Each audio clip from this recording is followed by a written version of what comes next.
E nós voltamos agora falando de eleições. O Partido dos Trabalhadores, o PT, lançou a pré-candidatura da professora da Unemate, Edna Sampaio, ao governo do Estado. E ela é a nossa entrevistada de hoje aqui no Jornal do Meio-Dia. Boa tarde, pré-candidata. Boa tarde, Lúcio. Prazer estar aqui e poder compartilhar das nossas posições com o público telespectador do seu programa. O PT, o Partido dos Trabalhadores aqui em Mato Grosso, ele já se definiu por lançar uma candidatura própria ou ainda está discutindo aí a formação de alianças e pode se coligar com o PR, por exemplo, do senador Wellington Fagundes? O PT está no processo de construção da sua estratégia eleitoral, da sua tática eleitoral, e o encontro do dia 28, que é o encontro de delegados, deverá decidir de forma mais fechada, definitiva, a estratégia ou a tática que o PT vai adotar nessas eleições. O PT é um partido bastante diverso, com posições sempre muito diferentes, então as instâncias do partido são os espaços democráticos que sempre se utilizou para construir uma posição de unidade no PT, ainda quando nós temos diversidade de posições internamente. O PT, no plano nacional, ele enfrenta aí muitos problemas hoje, em função da Operação Lava Jato, da própria prisão do ex-presidente Lula, pelas denúncias de corrupção. Aqui em Mato Grosso, o partido tem sentido também o impacto de todos esses fatos? Eu acho que não somente o partido, como o conjunto dos trabalhadores tem sentido o impacto do que foi o golpe de 2016. Hoje nós temos uma contranarrativa, a narrativa hegemônica de que a Dilma teria cometido crime de responsabilidade, o que ficou agora cabalmente provado que não foi nada disso. A Dilma é uma presidenta honesta que foi tirada por interesses que não eram os interesses republicanos, e não é por outra razão que a população mato-grossense, a população brasileira, diante da ação inclusive de diversos grupos, não apenas petistas, grupos de movimentos sociais, conseguiram disputar essa narrativa, e as pessoas compreenderam pela realidade que elas estão vivenciando hoje, que se tratou efetivamente do golpe. Hoje as pesquisas apontam que metade das pessoas acreditam e defendem que foi um golpe que aconteceu em 2016, e não é por outra razão que 34% dos eleitores de Mato Grosso tem a intenção de votar no presidente Lula, e nós acreditamos que o PT e o conjunto dos trabalhadores e da classe média compreendem hoje muito mais o que compreendiam em 2016 sobre os efeitos do golpe e a necessidade de retomar o protagonismo de um campo progressista no Brasil e no estado do Mato Grosso. Então nós acreditamos muito que o PT tem amadurecido muito nas estratégias que ele precisa ter nesse momento, e o presidente Lula, ainda preso, sequestrado pela justiça brasileira para não concorrer às eleições, tem demonstrado um vigor e um compromisso com os trabalhadores, com o povo brasileiro, que nos anima muito, e nós estamos nos colocando para esse desafio junto com o presidente Lula. Agora, a situação da ex-presidente Dilma, ela é bem diferente, não é, pré-candidata, da situação do ex-presidente Lula. O que o PT coloca é que no caso da ex-presidente Dilma foi uma questão política. Agora, no caso do ex-presidente Lula, é uma questão judicial. Ele passou por 2 tribunais, foi condenado na segunda instância, o Tribunal Regional Federal de Porto Alegre. A própria justiça mostrou que tinha provas para essa condenação. Então, é uma situação bem diferente. Uma coisa não tem nada a ver com a outra. Uma coisa tem tudo a ver com a outra, eu diria, O que está acontecendo no Brasil não é exceção do ponto de vista da construção histórica do nosso país. Nós tivemos outros momentos em que a agenda da corrupção foi colocada publicamente como a agenda de discussão e de debate político, ou então a agenda do crime passou a substituir a agenda de discussão política.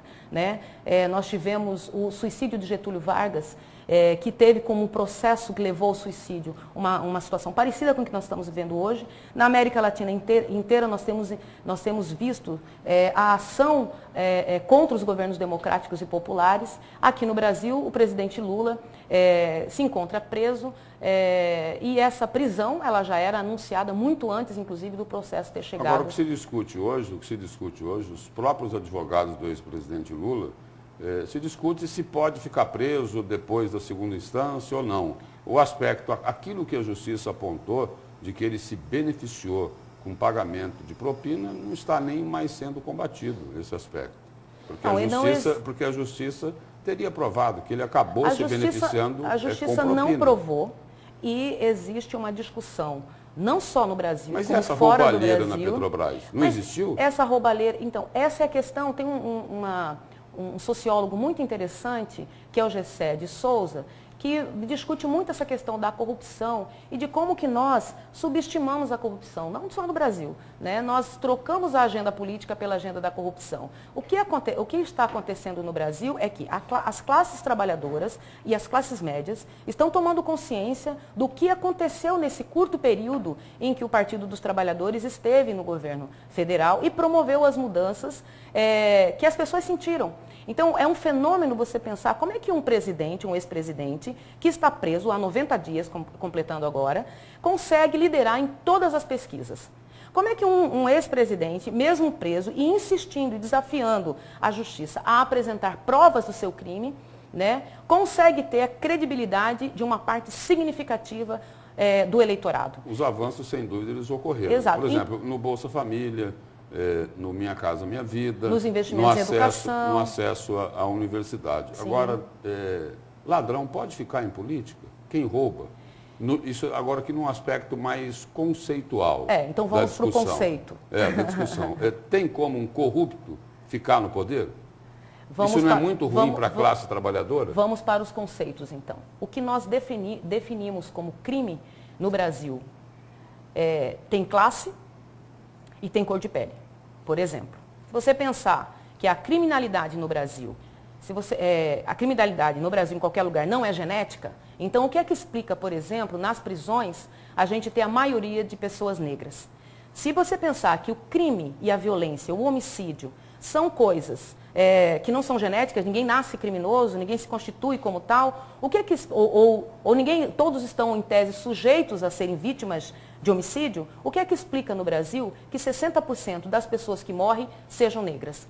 O que é que explica no Brasil que os escândalos de corrupção, todos que aconteceram nesse curto período, que se tornaram públicos, malas de dinheiro encontrados com milhões, né? Presidente da República envolvido em vários casos de escândalos de corrupção, né?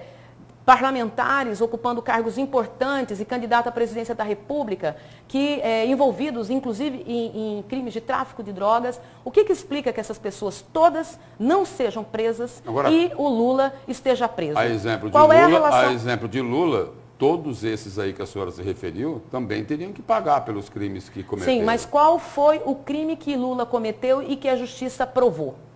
Essa é uma discussão jurídica que está... Propina, não foi? Não foi provado. Não, o processo, pelo menos foi o que o TRF4 e o juiz Sérgio Moro juristas no Brasil inteiro, no Brasil e no mundo, discutindo essa questão. Agora, para Mato Grosso, a questão do legado dos governos petistas, ele é super importante. E é por isso que o Mato Grosso, considerado um estado conservador, coloca Lula em primeiro lugar nas pesquisas. Porque o povo sentiu a diferença da sua vida nos anos que o Partido dos Trabalhadores e a coligação progressista instituiu como políticas públicas para o Brasil como um todo. Muitas transformações foram sentidas pelo povo trabalhador, pela classe média. Então, a gente acredita, nós que defendemos candidatura própria e o protagonismo do PT no processo eleitoral, porque essas eleições, elas marcam um momento em que o povo tem muito mais consciência do seu papel no voto e que o povo tem muito mais consciência do que aconteceu nessa história recente do Brasil. Há uma elevação da consciência do povo trabalhador e das classes médias a respeito da crise que nós estamos vivendo, que é uma crise civilizacional também. Porque você contar numa disputa eleitoral com um representante da classe trabalhadora, que foi o presidente Lula, que promoveu todas as transformações que promoveu no Brasil nesses anos, e, ao mesmo tempo, tem em segundo lugar um candidato como Bolsonaro, você vê que há uma polarização na sociedade. As pessoas não querem violência, as pessoas querem paz, elas querem condições de se desenvolverem, de criar seus filhos, de poder ter uma vida melhor. E elas sabem que a vida melhor que elas puderam ter foi durante os anos dos governos do PT. E é por isso que Lula está em primeiro lugar nas pesquisas. Pré-candidato, voltando aqui para Mato Grosso. Sim. Qual a avaliação que o PT faz do governo atual? Nós sofremos, eu sou servidora pública, né, concursada há 24 anos, sou também militante do sindicato da minha categoria, que é o Sindicato dos Professores da Universidade, e todos nós, trabalhadoras e trabalhadores do Estado de Mato Grosso, sabemos qual é a visão do PSDB e do governo Pedro Táxi em relação aos servidores públicos. Nós fomos colocados, a exemplo do que aconteceu no governo Fernando Henrique, como aqueles responsáveis pela crise do Estado. Fomos criminalizados enquanto categoria profissional e o Estado foi, a exemplo do que aconteceu também... Mas o governo não garantiu os direitos dos professores? Garantiu os direitos dos professores parcialmente depois de muita luta, da maior greve que os servidores públicos já produziram na história de luta dos trabalhadores e servidores públicos no Estado de Mato Grosso. Então nós organizamos uma luta para garantir direitos que já estavam cristalizados na lei, cristalizados na Constituição e que o governo se recusava a cumprir. Então, a gente sabe... O governo atual. O governo atual. Então, a gente sabe qual é a visão que tem o PSDB sobre o serviço público, sobre os servidores públicos. Então, é uma visão de Estado mínimo, é uma visão que criminaliza os servidores públicos e é uma visão que relega ao mercado todas as funções principais que o Estado deveria assumir. E a gente sabe que o mercado tem uma função de desenvolvimento da economia, mas não pode ser responsável pela promoção de políticas de equidade, né? Então, o Estado precisa agir no sentido de garantir as condições de solidariedade entre as pessoas, as condições de políticas públicas que possam elevar as condições de vida das pessoas. Não é o mercado que vai fazer isso, né? Então, nos lugares onde a sociedade é menos injusta, as pessoas vivem uma vida melhor, mais equitativa, mais socialmente justa, o Estado tem um papel importante. Tanto na definição das políticas de educação, de saúde e de segurança, como também na garantia do controle, na regulação dos mercados. E o PT aqui, quando ele, depois que decidir, se decidir, por exemplo, numa hipótese, não ter candidatura própria, a tendência do PT é seguir com o pré-candidato do PR, que é aliado ao MDB.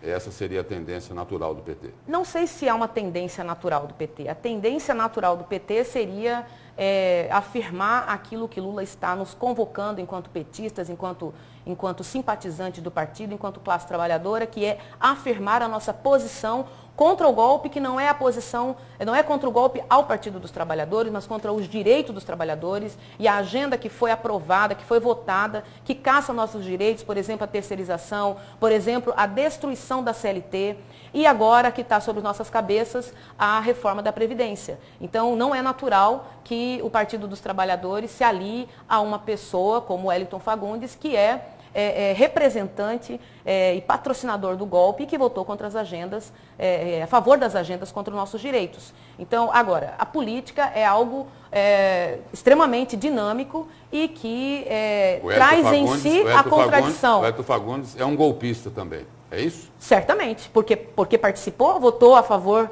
da retirada, do impeachment de uma presidenta honesta, sob acusação de crime que não houve, e depois votou a favor da agenda das contrarreformas que cassou o direito dos trabalhadores. Pré-candidato, muito obrigado pela presença. Obrigada eu. E pelas informações da senhora aqui no Jornal do Meio-Dia. Muito obrigada.